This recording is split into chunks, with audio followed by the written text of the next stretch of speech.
वो एक हठी शासक था जिसने अपने शरणागत की रक्षा करने के लिए अपने आप को कुर्बान कर दिया। जी हाँ, अपने आप को कुर्बान कर दिया। और ये शासक था रणथंभौर का हमीर देव चौहान, जिसने शरणागत की रक्षा के लिए अलाउद्दीन खिलजी से लोहा लिया था।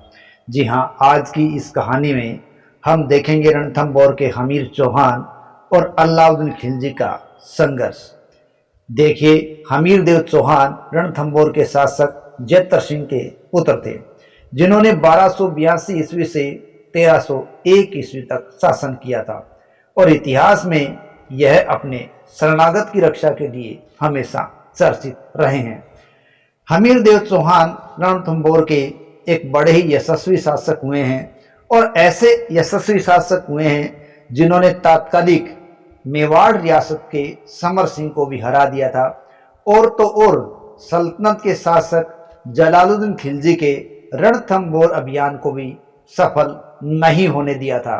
और ये अभियान जो जलालुद्दीन खिलजी ने किया था, अमीर खुसरो की मिफ्ताहुल फुतू से भी पता चलता है। लेकिन जलालुद्दीन खिलजी की हत्या के बाद 1296 ईस्वी में जब अलाउद्दीन खिलजी सल्तनत का शासक बना, तब उसने रणथंभौर की ओर अपनी नजरें घुमा दी। इसके कई कारण थे कि अलाउद्दीन खिलजी रणथंभौर पर आक्रमण करना चाहता था। एक कारण यह था कि वो राजपूतों पर अपनी धाक जमाना चाहता था, क्योंकि अब तक राजपूत शक्तिशाली हो चुके थे। दूसरा कारण यह था कि वो जलालुद्दीन खिलजी की हार का बदला लेना चाहता था। और तीसरा कारण देखें तो अलाउद्दीन खिलजी की साम्राज्यवादी नीति थी, क्योंकि अलाउद्दीन खिलजी एक साम्राज्यवादी व्यक्ति था और वो अपने आप को सिकंदर ए सानी कहता था, यानी दूसरा सिकंदर, और सिकंदर की तरह विश्व विजेता बनना चाहता था और एक विशाल साम्राज्य को खड़ा करना चाहता था। और इसलिए रणथंभौर उसके बीच में आंख की किरकिरी बना हुआ था। इसके अलावा दिल्ली से दक्षिण की ओर जाने का रास्ता रणथंभौर के नजदीक से जाता था। तो यदि सल्तनत की सेना दक्षिण की ओर अभियान करती है तो रणथंभौर जैसा शक्तिशाली क्षेत्र उनके लिए खतरा बन सकता था। इसलिए ऐसे शक्तिशाली क्षेत्र को नेस्तनाबूद करना अलाउद्दीन खिलजी के लिए जरूर था। और एक सबसे महत्वपूर्ण जो कारण माना जाता है वो था हमीर के द्वारा अलाउद्दीन खिलजी के विद्रोहियों को शरण देना। ऐसा बताया जाता है कि 1299 ईस्वी में जब अलाउद्दीन खिलजी की सेना गुजरात अभियान से वापस लौट रही थी, तब जालोर के पास 9 मुसलमानों ने विद्रोह कर दिया और वो चाहते थे कि लूट का जो माल प्राप्त हुआ है उसका बंटवारा यहीं हो जाए। देखिए, ऐसे लुटेरे जो दिल्ली के आसपास के क्षेत्रों में सल्तनत की सेना को खराब करते थे या उनको परेशान करते थे, ऐसे लोगों को जलालुद्दीन खिलजी ने दिल्ली के पास बसा दिया था और अपनी सेना में भर्ती कर लिया था। और यही लोग अब क्या कहलाए थे? नव मुसलमान कहलाए थे। तो इन्होंने विद्रोह कर दिया था और विद्रोह का प्रमुख मुखिया था मोहम्मद साहब और उसका एक सहयोगी था के हब्रू। लेकिन यहाँ संघर्ष हुआ, उनको भागना पड़ा और भागते हुए को मोहम्मद शाह और के हब्रू को हमीर के द्वारा शरण दे दी गई। इसलिए अलाउद्दीन खिलजी है वो हमीर से नाराज था और विद्रोहियों को मांग रहा था, लेकिन हमीर उन विद्रोहियों को देने से बिल्कुल मना कर रहा था। एक कहानी और भी बताई जाती है, बेगम है मराठा बेगम, जो कि अलाउद्दीन खिलजी की पत्नी थी। उस मराठा पत्नी से मोहम्मद शाह का चक्कर चला और दोनों ने मिलकर अलाउद्दीन खिलजी को रास्ते से हटाने का प्रयास किया और इसका पता अलाउद्दीन खिलजी को चल गया। तब उसने मोहम्मद शाह को रास्ते से हटाने का प्रयास किया, लेकिन मोहम्मद शाह हमीर की शरण में चला गया। इस प्रकार अनेक कारण थे जो रणथंभौर पर अलाउद्दीन खिलजी के आक्रमण को साबित करने के लिए पर्याप्त थे।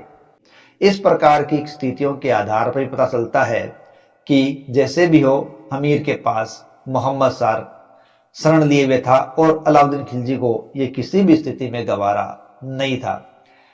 हमीर भी अपने प्रारंभिक दौर में काफी सफलताएं प्राप्त कर चुका था। इस सफलताओं से उसका साम्राज्य बड़ा हो चुका था। अलाउद्दीन खिलजी के लिए ये बड़ी चिंताजनक बात थी। तब उसने उलूग खां, अल्प खां, नुसरत खां इनको भेजा और रणथंभौर की तरफ उसने कूच करवाया। रणथंभौर की कुंजी कहलाने वाले झाइन पर उनका अधिकार हो गया था और झाइन पर अधिकार करके अलाउद्दीन खिलजी के सेना नायकों ने उसे नौ शहर का नाम दे दिया और उलूग खां वहां का एक प्रकार से मुखिया बन गया था, लेकिन वो आगे नहीं बढ़ पाए।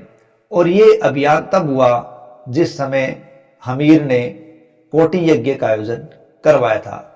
हमीर महाकाव्य से पता चलता है कि हमीर ने अपनी सफलताओं से उत्साहित होकर कोटि यज्ञ किया और जब अलाउद्दीन के इन सेनानायकों ने जाइन पर अधिकार किया था उस समय कोटि यज्ञ समाप्त हुआ था, लेकिन हमीर स्वयं मुनि व्रत में व्यक्त थे और मुनि व्रत में व्यस्त होने के कारण वो स्वयं अभियान लेकर नहीं जा सकते थे।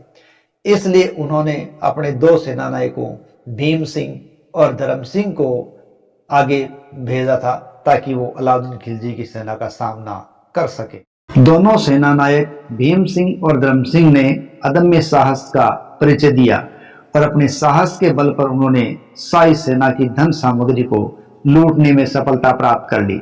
इस प्रकार से शाही सेना को असफलता का सामना करना पड़ा और मजबूरन उसे वहां से भागना भी पड़ा।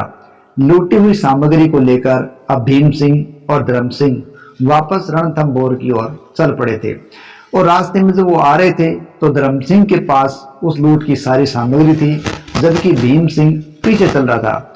चलते चलते दोनों के बीच की जो दूरियां हैं वो बहुत ज्यादा बढ़ गई थी। धर्म सिंह बहुत ज्यादा आगे जा चुका था और भीम सिंह बहुत ज्यादा पीछे रह चुका था। ये बात जब अलाउद्दीन के सेनानायक अल्प खां को पता चली तो उसने शाही सेना के द्वारा पीछा किया और रास्ते में उसे जब भीम सिंह मिल गया तो उसने भीम सिंह से संघर्ष किया और इस संघर्ष के अंदर भीम सिंह ने अपना अदम्य साहस दिखाया, लेकिन वो शाही सेना के साथ लड़ता हुआ मारा गया। और धर्म सिंह शाही सामग्री लूटी थी उसको लेकर हमीर के पास पहुंचा, लेकिन जब उसे भीम सिंह की मौत का समाचार मिला, जानकारी मिली तो वो नाराज हो गया और उसने उसका आरोप धर्म सिंह पर लगा दिया कि ये काम आपने करवाया। और बताया जाता है कि उसने धर्म सिंह को दंड दिया और उसे अंधा करवाकर उसकी जगह भोजराज नामक दूसरे सेनानायक को नियुक्ति प्रदान कर दी। अब इस भोजराज ने क्या किया, उसने प्रजा से कर वसूली के प्रयास किए और राज्य की हालत सुधारने का प्रयास कर रहा था, लेकिन ये अपने कार्यों के कारण प्रजा के अंदर अलोकप्रिय हो गया और एक लोकप्रियता के कारण उसे वापस हटाना पड़ा। क्यों? क्योंकि धर्म सिंह ने हमीर से बाद में आकर कहा था कि यदि आप मुझे पुनः अपने पद पर नियुक्त कर दें तो मैं राज्य की हालात सुधार सकता हूं। इसलिए हमीर ने भोजराज को हटाया और वापस धर्म सिंह को नियुक्त कर दिया। अब धर्म सिंह ने क्या किया, कर को और ज्यादा बढ़ा दिया और जबरदस्ती उसने प्रजा से वो कर वसूल करने के प्रयास शुरू कर दिए। क्यों? क्योंकि वो अपने हुए अपमान का बदला लेना चाहता था। इसलिए इन कार्य से प्रजा है वो राजा से और उसके सेनापतियों से सभी से नाराज रहने लगी और इनकी लोकप्रियता कम होती चली गई। इधर भोजराज जिसको हटाया गया था वो भी अपने अपमान का बदला लेना चाहता था और इस अपमान के बदले के लिए वो अलाउद्दीन खिलजी के दरबार में पहुंचा था और अलाउद्दीन खिलजी के दरबार में पहुंचा और उसने अलाउद्दीन खिलजी को रणथंभौर पर आक्रमण करने के लिए और तैयार कर लिया और कुछ राज की बातें अलाउद्दीन खिलजी को बता दिया था। और शाही सेना है वो अब भोजराज के साथ रणथंभौर की तरफ चलती है, लेकिन रणथंभौर की तरफ आ रही शाही सेना को राजपूतों के एक प्रबल मुकाबले का सामना करना पड़ता है और हमीर की सेना द्वारा हिंदुवाद की घाटी में इस शाही सेना को पराजित कर दिया जाता है। इस प्रकार से शाही सेना वापस हार जाती है और उसे जाना पड़ता है। इस प्रकार हमीर का जलवा लगातार बढ़ता जा रहा था। इतनी असफलताएं अलाउद्दीन खिलजी के लिए बर्दाश्त के लायक नहीं थी। अब उसने रणथंभौर के एक बड़े अभियान की तैयारी की और अब उसने उलूग खां और नुसरत खां के साथ एक बड़ी सेना रणथंभौर की तरफ रवाना की। इस रणथंभौर पर आती हुई सेना ने सबसे पहले झाइन पर अधिकार कर लिया। हालांकि झाइन है वहां प्रबल प्रतिरोध का सामना करना पड़ा, लेकिन शाही सेना वहां अधिकार करने में कामयाब रही। अब उलूग खां ने एक दूत जिसका नाम था मेहल नसी, उस दूत को हमीर के पास भेजा कि हम युद्ध नहीं करना चाहते, इन शर्तों के साथ या हमसे समझौता कर लें। मेहल नसीज ने हमीर को जाकर बताया, आप अलाउद्दीन खिलजी के भगोड़े सेनानायक को मोहम्मद शाह और के हबरू को अलाउद्दीन खिलजी को सौंप देवें तथा अपनी पुत्री देवल देवी का विवाह अलाउद्दीन खिलजी के साथ कर दें, तो ये जो रणथंभौर का अभियान है वो रोका जा सकता है।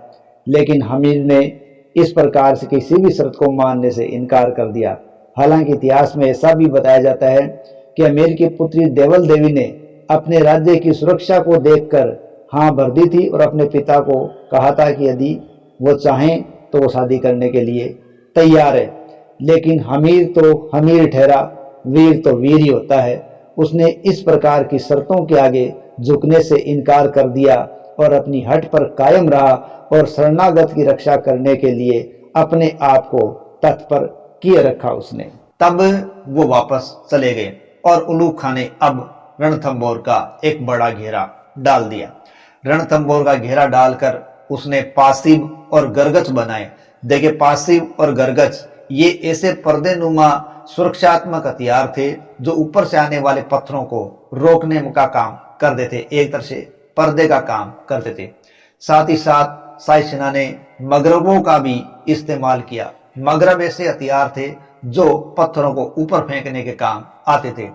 तो इस प्रकार उन्होंने अपनी सुरक्षा व्यवस्था तैयार की थी। लेकिन दुर्ग क्षेत्र में भी भैरव यंत्र, तिकुटिया, भरकटी, इस प्रकार के यंत्र थे। ये ऐसे यंत्र थे जो ऊपर से पत्थर है वो फेंकने के काम किया करते थे और प्रहार तेज हुआ करता था। तो ऐसे ही ऊपर से जब दुर्ग क्षेत्र से पत्थर आ रहे थे, बरस रहे थे, तो नुसरत खां का अलाउद्दीन खिलजी का जो सेनानायक नुसरत खां था वो एक दीवार की मरम्मत कर रहा था और ऊपर से आते हुए पत्थर की चोट लगने से वो घायल हो गया और बाद में वो मर गया। जब नुसरत खां की मृत्यु हो गई तो एक प्रकार से शाही सेना की हालत खराब हो गई। अब अमीर देव ने मौका देखा और दुर्ग से बाहर निकल आए और निकलकर उन्होंने क्या किया, शाही सेना पर एक जबरदस्त आक्रमण किया और शाही सेना को दूर तक खदेड़ दिया और उन्होंने झाइन तक उसको निकालने में कामयाबी प्राप्त कर ली। इस प्रकार हमीद अपने रण कौशल के द्वारा अपने राज्य को सुरक्षित रखने में इस वक्त कामयाब हुआ था और शाही सेना को एक बार फिर असफलता का सामना करना पड़ा था। अलाउद्दीन खिलजी के लिए अब पानी सर से ऊपर गुजर चुका था और अब उसने रणथंभौर का अभियान स्वयं अपने हाथ में ले लिया और खुद वो रणथंभ अभियान की ओर चल पड़ा। अलाउद्दीन खिलजी ने जब रणथंभौर का अभियान किया तब इतिहासकार अमीर खुसरो उसके साथ था और इस सारे अभियान का वर्णन अमीर खुसरो ने अपनी रचना खजाइनुल फुतूह के अंदर किया है। उसके अनुसार जब अलाउद्दीन खिलजी इस इलाके में आया तो उसने पासेब, मगरबी और रादा आधा हथियार है वो इस्तेमाल किए और सुरक्षात्मक घेरा बनाया था और एक लंबा चौड़ा घेरा उसने रणथंभौर के चारों ओर लगा दिया ताकि रणथंभौर को हर हालत में झुकना पड़े और उसने संधि के लिए प्रयास किए। लेकिन रणथंभौर का हमीर जो कि हठी था, वीर था, उसने किसी प्रकार की उस पहली शर्तों पर मानने से इनकार कर दिया। लेकिन बाद में जब लंबे समय तक घेरा पड़ा रहा और अन्न की कमी जब दुर्ग में होने लगी तब संधि के लिए हमीर ने अपने सेनापति रणमल और रतिपाल को भेजा। रतिपाल प्रमुख था और रणमल उसका सहयोगी था। अब ये दोनों किसके पास पहुंचे, अलाउद्दीन खिलजी के पास पहुंचे। तो अलाउद्दीन खिलजी ने दोनों को लालच दे दिया और लालच देकर उन दोनों को अपनी ओर मिला लिया। यानी अपनी असफलताओं से अलाउद्दीन खिलजी तंग आ चुका था, उसने धोखे का सहारा लिया और रणमल रतिपाल को अपनी तरफ मिलाया और मिलाकर उसको लालच दिया और दुर्ग की खाद्य सामग्री को दूषित करवा दिया। अब दुर्ग की खाद्य सामग्री दूषित होने के कारण दुर्ग में खाद्य सामग्री की कमी हो गई। अब हालात बड़े विकट थे। ऐसे में अमीर खुसरो लिखा है कि इस समय खाने की हालत यह थी कि सोने के 2 दानों के बदले चावल का 1 दाना भी नसीब नहीं हो पा रहा था। ऐसी विपरीत स्थिति के अंदर हमीर को अब दुर्ग से बाहर आने का रास्ता अपनाना पड़ता है और वो बाहर आकर लड़ने लगता है, क्योंकि और कोई उपाय नहीं था। हमीर ने हार कर जब बाहर आकर लड़ाई शुरू की तो उसने अलाउद्दीन खिलजी का सामना बड़े ही वीरता और साहस के साथ किया और अपने अदम्य साहस और रणकौशल का परिचय उसके सामने दिया। खिलजी की सेना के साथ संघर्ष करते हुए वो वीर गति को प्राप्त हो गया और इस संघर्ष के दौरान ही हमीर के बड़े भाई वीरवा देव भी वीर गति को प्राप्त हो जाते हैं। हमीर देव चौहान को चौहान काल का कर्ण भी कहा गया है।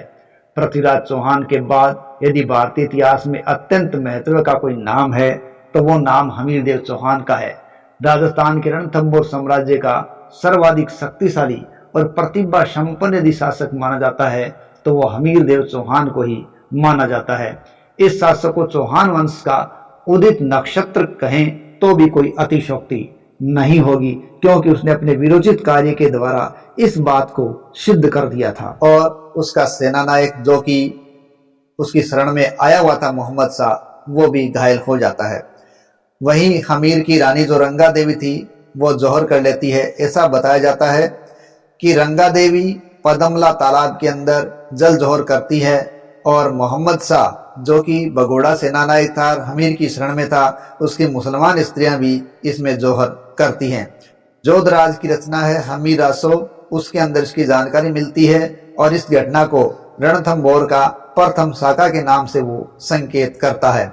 इस प्रकार 11 जुलाई 1301 को रणथंभौर पर अलाउद्दीन खिलजी का अधिकार हो जाता है। इसके बाद मोहम्मद शाह जो कि अलाउद्दीन खिलजी का भगोड़ा सेना नायक था, उसको घायल अवस्था में मोहम्मद शाह को अलाउद्दीन खिलजी के पास लाया जाता है।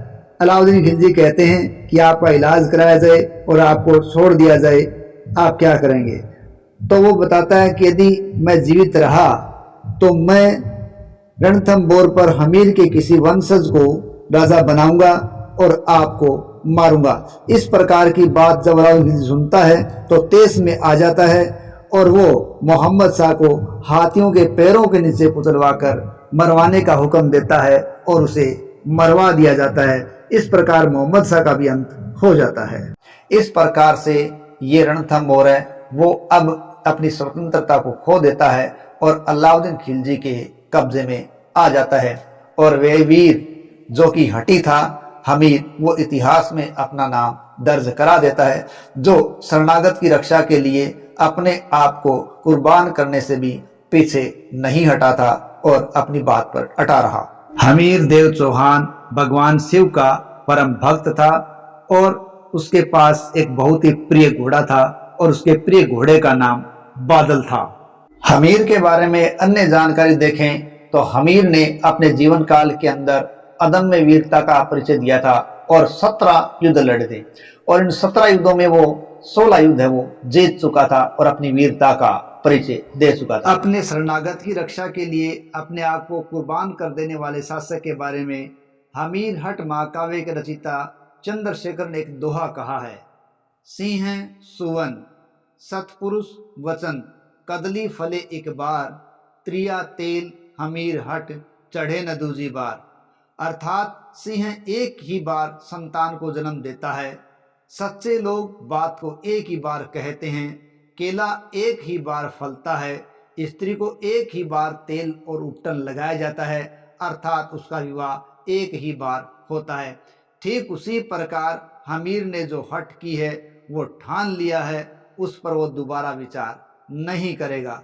इस प्रकार का ये हठी हमीर था जिसने अपने आप को कुर्बान करना उचित समझा, लेकिन अपनी शरण में आए हुए शरणागत को उसने लौटाने से इनकार कर दिया।